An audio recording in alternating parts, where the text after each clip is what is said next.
Hello and welcome to Wise Women, the Vicar and the Witch. I'm Maggie Whitehouse and I'm the Vicar. And I'm Susie Crockford and I'm the Witch. We are perceived perhaps as being on opposite ends of a spectrum, but we're friends and we see the common threads of our different experience of the sacred. So please join us as we discuss life, the universe, and everything. Sitting in the cool in Susie's beautiful shamanic healer room. By the time this goes out, it's probably pouring with rain again, but we're recording in the middle of the heat wave, which is lovely. Okay, I have a confession to make. Okay. Yesterday I shaved my legs. Good heavens, whatever for? I was invited to a tea party by the lady who runs Gooseford Farm Bed and Breakfast, Mary Courtier. She's lovely. I make jam for her, and I've finally been accepted, which is, of course, when we have to move, but finally accepted and invited to this tea party. And it was absolutely fascinating because always during my youth, I shaved my armpits, I shaved my legs. I did not shave the nether regions. I always thought that was a bit too far, I must admit. I did not see. I did it once, that's not true. I did do it once for a boyfriend who got ridiculously overexcited about it and put me off completely because my psyche goes, why do you want me to look like a prepubescent girl for sex? Yeah. That really worries me about society, actually. Yeah. However, I have just played the game as trained by mother, and no nastiness about that. That's how she was trained. That's how we've been trained. Yeah. Armpits and legs. But of course, this last year, oh joy. Right. Oh my goodness. So shaving your armpits and your legs was the thing that you continuously did? No, I stopped. No, I mean even before lockdown. Oh no, not when I didn't work in a society where I had to show bare legs. I've been in jeans for God knows how many years now. Right. But yes, if I had to show legs, I would shave my legs. If I was going to show armpits, I would shave my armpits.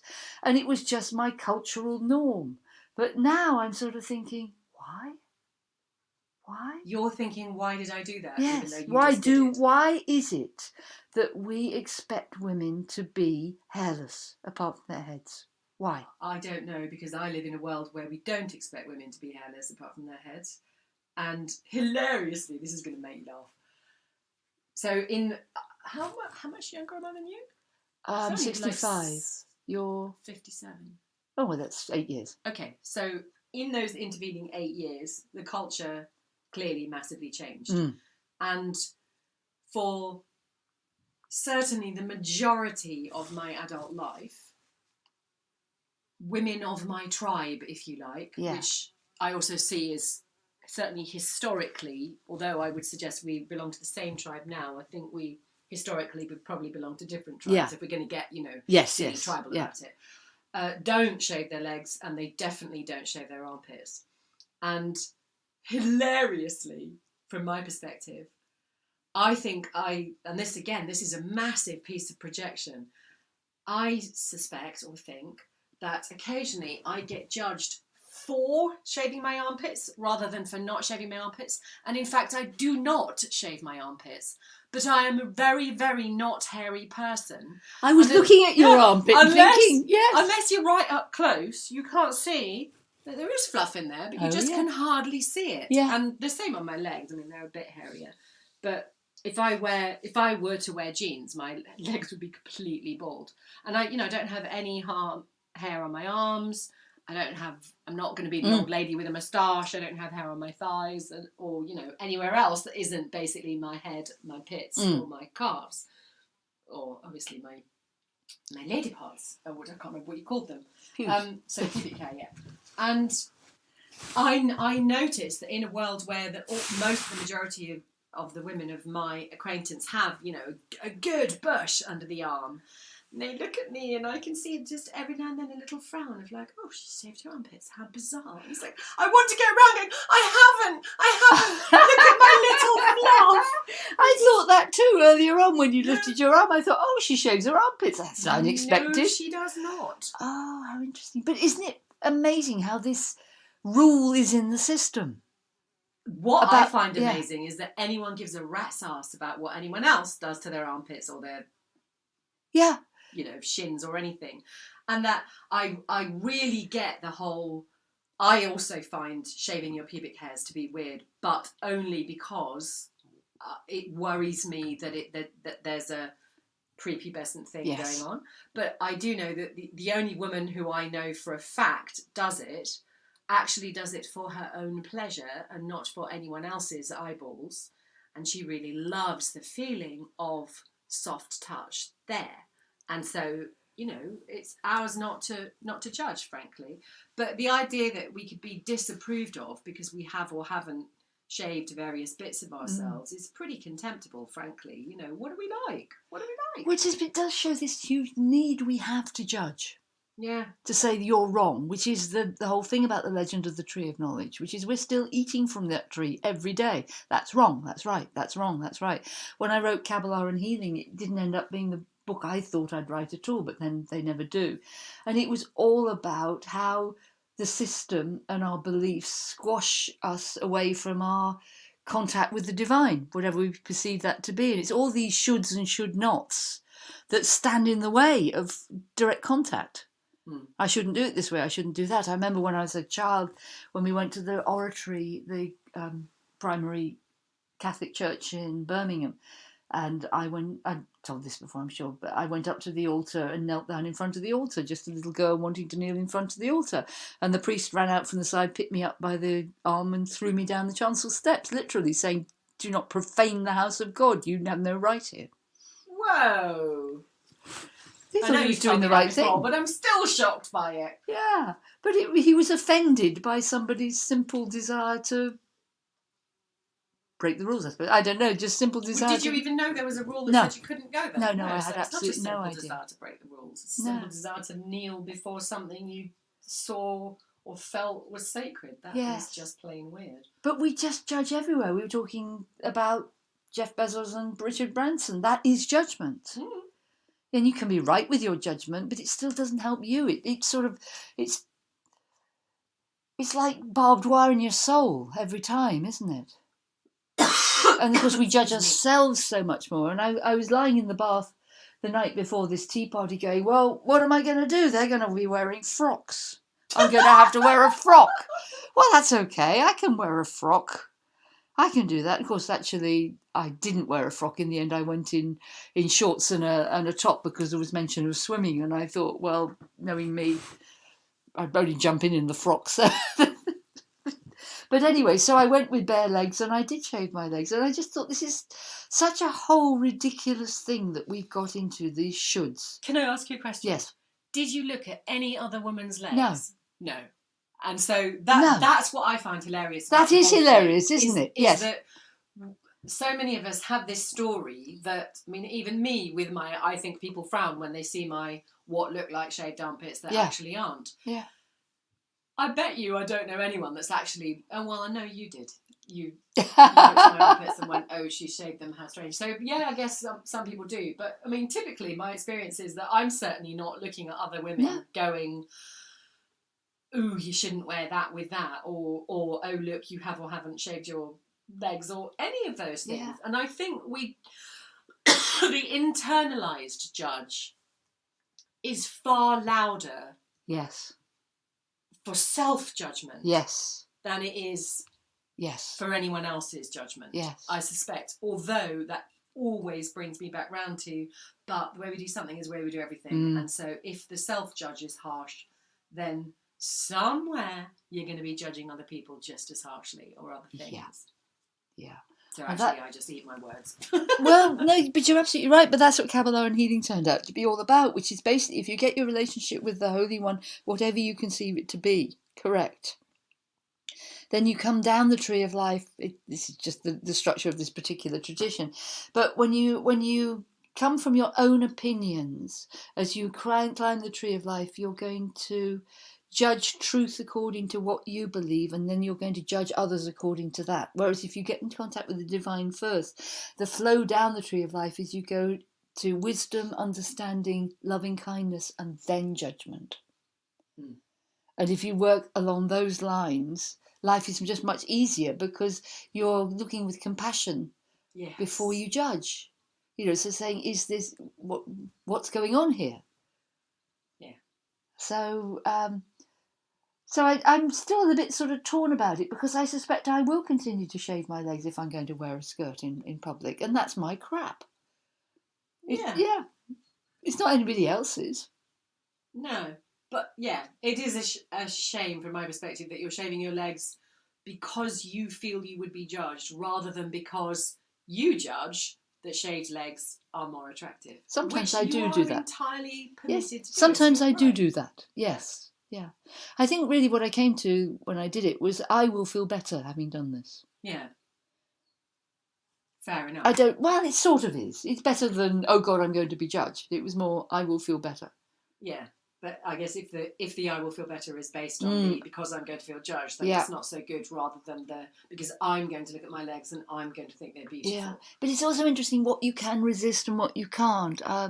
My mum always wears lipstick. Well, actually not now, but always has worn lipstick and thought that a woman should always wear lipstick. That was the fashion of her youth. I don't wear lipstick. I don't have the kind of lips that suit lipstick very well. Same. And I managed to shrug that one off because it didn't suit me. Yeah. So it's interesting, isn't it? We were talking about trauma last time, and it may be tiny little pinpricks of trauma are why you're able to rebel against one thing and say that's silly, or stick with another one. Well, and also, is it not also actually the other thing that we've just been talking about? Is the things we're able to resist are the ones typically that suit us. So yes. You don't think you look nice in lipstick, therefore you're not going to buy the story that lipstick is what women should wear. Good point. So it's still all about ego. Yeah. Potentially. Yeah. And I, much as I absolutely concur that if we could be in connection with the divine and from that place always be viewing the world as a partnership, as a place of equality, through compassion, with generosity, then of course we're going to be a far lovelier person than we are if we're just viewing it from our own kind of corner of ego and judgment. But also that predisposes or presumes that our judgment is based on ego rather than generosity. And that I think we have to be, as usual, careful about the language that we use, or we're somehow or other going down an alleyway which ends up with original sin and a kind of original ego that is some sort of bastard rather than actually the origin of the ego is that it keeps us safer and it is the narrator. It's not implicitly a bad thing. Oh no, it's not a bad thing at all. Kabbalah is very clear that the ego is there to be the servant, the support of the self, because it's got the memory. Mm-hmm. And it'll go, oh, if you do that, it'll do this. But then the true self has to go, yeah, not this time. Yeah. Because we've actually got our shoes on this time. What did you do, man? Yeah, fair. Okay. So, but I do get a little. There was this came up for me, and also yesterday. There's a lady I know who's a radio presenter in Birmingham who puts out the question of the day and gets people to comment on it, which is pointless because it's just other people's reactions, but it's quite interesting. And the question of the day was a woman who decided that she didn't want to shave her underarms anymore and her legs, and her husband was telling her she wasn't sexually attractive any longer. Ouch. So it really came up like that. He did not want to have sex with her if she had hair on her body. Wow. And I don't know what the answer is to that. No, not at all. I mean, that's a massive shame for both of them, isn't it? It is. And I guess it's up to all of us to do that dance and that negotiation with those we love. Yes, because if you think about it, they went into a relationship, a marriage where she was smooth. And he expected that, and she's changed her mind. So she's actually changed the parameters of the marriage in a very small, tiny thing. So I would imagine that this is actually a symptom of a far bigger change. Probably. But I don't know, I'm just speculating. But there was so many comments coming from both men and women saying that women with hair were ugly and unattractive. And I was just looking and go, oh my God, oh my God. That's so sad. This is how we are built, how we are designed, but it's wrong. And wasn't it, Fergus was saying before we came something about the women's Was it the basketball team? Oh lordy, I can't remember. It might have been a basketball team. Yes, But it's the beach volleyball team. That's right. The women have been told that the sides of their bikini bottoms can't be any wider than 10 centimetres. Yeah, and if your bikini bottoms are wider, you're out. I mean, what the hell is that about? I don't know. I mean, I want to go back and go, is this a post from 1976 or something? Surely this, not that there were posts in 1976, but or an article. I don't know. I find it all absolutely extraordinary. In the end, for me, it always does come back to this question, which as an archetypal, as the big question for me is, whose temple do you serve? Yes. And the idea, it kind of cuts both ways, doesn't it? On the why does anyone else care what? Whoops! I just dropped the computer. Sorry about the background noise there. Oops. Still, No, it's fine now. Do go on. On the one hand, why does anyone else care how I live? On the other hand, why do I care what anyone else thinks? And I know that both of those questions, in the end, come down to our need to belong. We are a herd creature. And that our experience says that belonging is a thing granted or not granted by the herd, and that the herd has herd judgments. Yes. And that these can be as utterly random as, well, you're not a member of our herd if you've got hairy legs. Yeah. And I guess my kind of invitation out there in the world to those who are finding that they're not belonging to a particular herd because of their choices is, if that choice matters to you and it feels important, please don't give the thing away. Don't buckle. Go and find a different herd. Yeah. And I think that answers my question. I had a very nice time at the party, but I knew I was a fish out of water. And I was thinking, I can't do social chit-chat. I don't have 2.4 children. What are we going to talk about? And it was absolutely fine. I found a small herd within the herd, and they were all lovely people. Most of them were not living the life that I live, so it wasn't my herd. So okay, actually I found that really helpful, because I was going into another herd, so I honoured that herd. Yes, you honoured the mores of that herd. Well, what I perceived to be the mores of that bird, which Indeed. Probably aren't the case. Yeah. I should obviously go around all my photographs. So I took some the photographs of the lovely food and just say, "Can I see your legs? Let's have a look at your legs with you." Or ring Mary up and go, "Did you shave your legs, Mary?" Yeah. Maybe That's a very good point, though. If you're visiting a herd, when somebody comes to visit you, they try and fit into your herd, usually. Mm-hmm. We've got this with the Americans who were staying with us. They're trying so hard to fit into our herd that it's making it more difficult. Because we're trying to address their herd. Yeah. And the lady is a Pisces, and I've been saying to her, "What do you like to eat?" "Oh, don't worry about us, we're fine, we'll have whatever you want." So I didn't know what to buy, because whatever we want was not going to be my experience of what an American want. My experience of Americans is that they do like salads. They like a salad before their meal, and they like orange juice, and they like this and that and the other. But so I was actually feeling... Surely an American comes to England wanting to experience what English people eat, not what Americans eat. Exactly, but yes, you're quite right about that. But I actually found it quite difficult that she wasn't giving me clues as to what to feed her. Go and buy the woman tea and crumpets this minute. You can't feed her orange juice and bloody salad. That's what she gets at home. Not bloody salad. I love salad. My garden is full of salad. But, I really hear you. And how lovely that you're wanting to feed her kind of what she's used to. No, I wanted to welcome her. No, I was very happy to feed her very English food once they got here.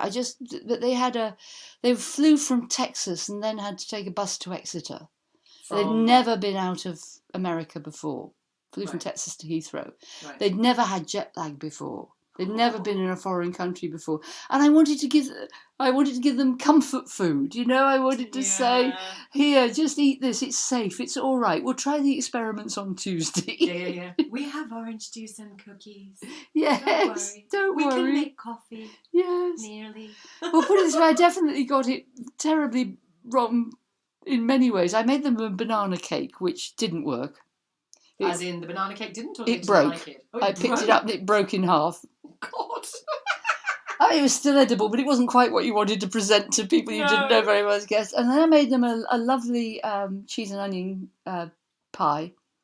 Dropped it when I took it out of the oven. Oh, Maggie. Oh. Half of it was still edible, but it wasn't entirely looking presentable. But the most embarrassing thing was Lion went to the loo in the middle of the night, and the man was up because he had jet lag and couldn't sleep, and he was eating the dog food. Oh God! Because I cook. To be clear, yes, you cook raw meat for your dogs. So. Raw meat with vegetables, yes. Yeah, but so it's not just dog food. Oh God, it wasn't a can of dog food. Dogs, oh, it was good organic meat, right. Mixed meats with sweet potatoes and courgette. And so he was having a really nice. He said it was nice. It needed salt. Yes. But I just thought, like a hash. He was having a hash. Oh God, if only I could have. He basically was absolutely fine about it, but I was thinking, God, if only I'd got the right stuff in the fridge, he could have eaten it. Well, that probably was the right stuff to him. I mean, if an American, nice organic beef with some vegetables in it, fried up, yum. Maybe he was frying it. I didn't notice. Oh, I don't know. Oh, he wasn't eating it raw. Yeah, he was eating it with a spoon out of the pot. Had it been cooked? Yes. Oh, yes, it was cooked. Phew. Okay, but it was only food intended for the dogs. Yes. Oh, yes, I know. Phew. Okay. It's not like he wasn't eating a tub of bonio or whatever. I don't think there's such a thing. But oh my goodness. Yes. I can't remember how we got to this. I don't know, but I really, really, really want you to either make them or bring them a proper English afternoon tea. Oh, well, they've had scones and cream. Oh, good. Yes. Okay. Oh, yes. Homemade scones and homemade jam and did you go into the whole thing of the politics of jam on or cream on? Yes, they couldn't have cared. They didn't see why that was important at all, which just goes to show that if you're in a different tribe, one tribe's rules of circumcision or female genital mutilation or which way you eat your jam and cream is totally unimportant. Indeed. Yes. It does make me laugh. Yes. I had a friend who lives in Sussex and comes from Sussex. She's a total Sussex lass through and through, who is very invested and bought me a label for my car, whatever you call it, a bumper sticker, for the back of the car, which has a Devon flag and the words "cream on first." I just thought it was great. I wear it with pride. So funny. I used to have a very rude joke in my comedy act about whether you had the cream and the jam on first. Is it unsuitable for this podcast? Yes, well, I'll paraphrase it anyway. It was basically along the lines of, if you think about Devon and Cornwall, if you think about Devon and the famous people from Devon, you're going to get folk like, well, put it this way, you wouldn't care whether the cream or the jam was on them first if you were going to lick it off. That doesn't quite work, but we were going along the Aidan Turner line, from Pole Dart. This was a while ago. Okay. This is sort of, my mind had gone to like a kiss of Walter Raleigh. No. Basically, at the time, Simon Bates was the breakfast presenter at Radio Devon, and though he may be a very talented man, he's not eye candy. Whereas Aidan Turner is. So I was basically going, well, Devon, you've got Simon Bates and cream on first. Cornwall, you've got Aidan Turner and jam on first. But basically, if you're going to be slathering Aidan Turner with something you're going to lick off him, you really don't give a rat's ass whether it's... Yeah, he's very popular eye candy, isn't he? He is, yeah. Is he actually Cornish? I don't think so, no. Not that it makes never mind. I'm not trying to get super tribal with this. I'm just curious. But it is interesting how I love that analogy of yes, you have to conform to your herd for safety. Mm. And if it isn't your herd, you've got to go and join another herd. But you do need a herd. Yeah. And you see this with spiritual folk in that they will join the Reiki healing herd or something, but in that herd they'll find their own herd within that herd and that herd, and then they'll start making the other herds wrong. Yeah. So we seem to have this inbuilt desire that our herd's the best herd, or has to be the best herd, or our herd is the only herd that's got a valid voice. Why do you think we do that? I have less than no idea. I know there's a book out there called Sapiens, which I think all three of my sons have read and all assured me that I should definitely read, but I haven't got round to it yet. And from what I understand, kind of second and third hand, that book says that it is our fundamental nature to be this way. Yeah. And to be kind of violent and possessive and to want more. And I must admit, part of the reason I haven't read it is because I don't want that to be true. I'm really aware that I don't want that to be true, and so I don't want to read this book. I'm also aware that it is, as far as I'm concerned, definitely human nature. That it doesn't matter how many facts you present us with, we'll stick with our version of the truth. And so my version of the truth is that once upon a time, pre the contorted patriarchy, we lived in a peaceful way and we didn't always want more. But there probably wasn't more to want. Well, no, I mean, the but there is that, on the other hand, we have clearly migrated from the origins of humanity, wherever they were, whether apparently there's some dispute now as to whether it is actually Africa or maybe Australia. Doesn't really matter in the sense that wherever it is we began, we migrated outwards, onwards, ever further. And it seems like maybe part of what motivated that migration is more. Either because there simply wasn't enough, or because there were enough people there already for the enough that there was there, and so we as the kind of extra people or whatever need to go find our place where there will be enough. But so therefore, once we've populated every corner, there is a complete inevitability in there being a struggle and a squabble for resources. And people going into space to find more. Yeah, maybe. It's that's the sapiens mindset, isn't it? More. So that's why people are going into space just for the experience of space, because the Earth's populated now. Yeah. Nothing more to explore except the deep. Yes. I had something to say there, but I know, me too. I've completely lost it on that. But that's such a good point. That's the very same motivator that's quite possibly taking us. Who knows? Why people want to go to Mars? We just want to explore. We're wired to explore.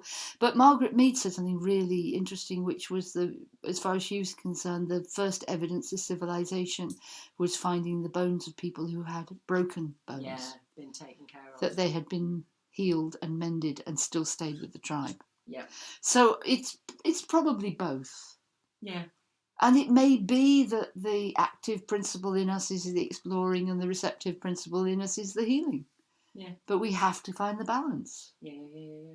Because the receptive principle is not doing enough to heal this planet. I'm hearing more and more people saying to me in the last few weeks, actually, it's too late now. Really? On climate change. I think it's too late. But that's an unfortunate mindset which is going to stop people from trying. Exactly. And I am hearing it from the kind of people who basically thinking, well, there's nothing I can do anyway, which I always try to dissuade them from, because you are an integral part of the whole. The whole may be massive, and you may be just one drop in the ocean, but you are a drop in that ocean. Absolutely. And you have the choice of being poison or remedy. Or blessing. Absolutely. Yeah. Yeah. Oh yeah. I would be very wary of any stories around it's all too late. Not because I believe that we should be kind of full of some false hope or expectation, but because I see that as an invitation to stop acting well, choosing rightly, choosing to be blessing, not blight. Yeah. And I think that's the the lazy person's way out, and I wouldn't ever encourage anyone to be, full of hope that we can save it all. I don't think it's like that, personally, but I do think that it's on us as part of the divine, co-creating all that is. Yeah. It is on us to make the best choices we possibly can for those who come after us, and not to piss in the pool, basically. Yeah. Because the pool is our drinking water, all of us. Yes. I think that's incredibly important, and it matters not whether we are on a downward spiral into oblivion and we're going to be, I read somewhere the other day, somebody was saying there's a chance we'll all be gone, human extinction by 2026. Okay, well, do your best to make the best bloody world possible between now and then. Yes. Don't sit in your ass pouring poison in the water, either of your own being with your negativity, or of the world that may or may not be left for those who may or may not have survived after 2026. We've had this so many times before. Yeah. All the people who thought the world was going to end in 2014. It was 2012, wasn't it? Yeah. Yes, yeah. Maybe it will and maybe it won't. That's no reason to be an arsehole. Which isn't, that's again a terrible projection of judgment. Maybe the people who are going, we're all doomed, aren't behaving in a selfish and thoughtless way. No, but there is a significance that we feel when we have a theory like that. And I think we all need this place that we have in the herd or the tribe. We do need significance. And for me, my significance primarily comes in a relationship I have with the all that is. Yeah. Because I am an earthly representation of the all that is. I am its experience in action. Yeah. And I will talk with it. And it talks with me. And everything I do is part of that. And isn't it, the all that is greater than you. Yes. Concerns it herself with so much more than just humans. Yes. And so the idea that the world is going to end is ludicrous. Yes, the human world might. The human world might, indeed. And it is so much more than the human world that is affected by our actions. Yeah. And if we're, going to sit on our butt and give up because we think the human world's over, that's pretty disgusting. Yeah. But we seem to have this habit now of finding our significance in our campaigns or our in our positioning, rather than saying I am significant anyway. The more we lose faith or lose connection, the more we scramble for significance. If we go back a minute to the whole leaving the planet and going to outer space, yes. It occurred to me the other day that if you were a person coming from outer space, a non-human, non-Earth being coming from outer space, all of our stories are always around how these beings come and they speak with the humans because the humans are clearly the ones in charge. Yes. From my perspective, actually, if you came from outer space and you looked at Earth, you'd decide pretty swiftly that the humans were a problem, some kind of blight or virus on this planet, and that the ones you really needed to speak to and were clearly the most important would be either the water or the trees, because they're the ones who are the creators of what is, and it is their changing dance with all of the rest of what is that has the greatest impact, really. And we are impacting those things massively in the negative. That doesn't make us in charge. No. We are dependent on them. They are not dependent upon us. None of this planet needs us. No. I mean, sweetgrass likes us. Yes, indeed. Because if we pull it up, it grows better for some strange reason, but that's just a very clever plant. Yeah, well, there are lots of things that love to be in reciprocity with us. Yes, indeed. Many more than we know. Yes. And the creatures who live with us love to be with us, which is... Yeah. Well, even the trees, in the reciprocity of our breath. Yes. But we're busy making a mess of it. But I think we aren't any better without religion. That's what, in a way, I wish we were, because there was so much corruption and still is so much corruption in religion. But if we haven't got something that we believe is bigger than us, greater than us, that we're a part of, and I wouldn't even say serving, but we are developing, expanding. Yes, serving. Let's go serving. If you don't feel that is your value, where are you going to find your value? Except in perhaps another Prada handbag. But I don't know. Would you class being a confirmed kind of ecological committed person who is committed to, for example, having the least negative impact possible through their life choices on the planet, because to you the planet is a sentient being, an ensouled being who you need to protect, respect, be in reciprocity with, etc., etc. Is that a religion? Is ecology then a religion? It's a faith. It's not a religion, it's a faith. It's a seeking for something. It's seeking to be an integral and in humility serving part of a greater thing. Mm-hmm. But you know you're part of that greater thing. Yeah. You know that you matter. Okay, so why do we need religion more than well, that? It's not religion, but you need that concept of something bigger than you that you're a significant part of. Yeah. That's all I'm saying. Okay. And I think that whether religion was I was going to say false god, of course, yes, plenty of false gods there, but there was at least some fundamental underlying thing that you are a part of something big that loves you. Uh-huh.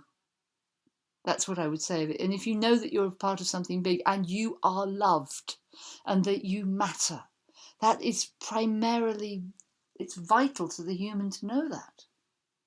It's also vital. So if you just transpose a moment any god into Gaia, the first goddess, so into the earth, and you know that you are a vitally important, interdependent, interwoven part of that greater whole, you who you love and who loves you because she is your creator. Yes. That to me is the single most important kind of revolution that could take place on this planet, is the one where we understand that the earth is our mother and she loves us. Yes. And that we therefore must turn to her as creator, as mother, as beloved mother, and treat her accordingly. That's what I call faith.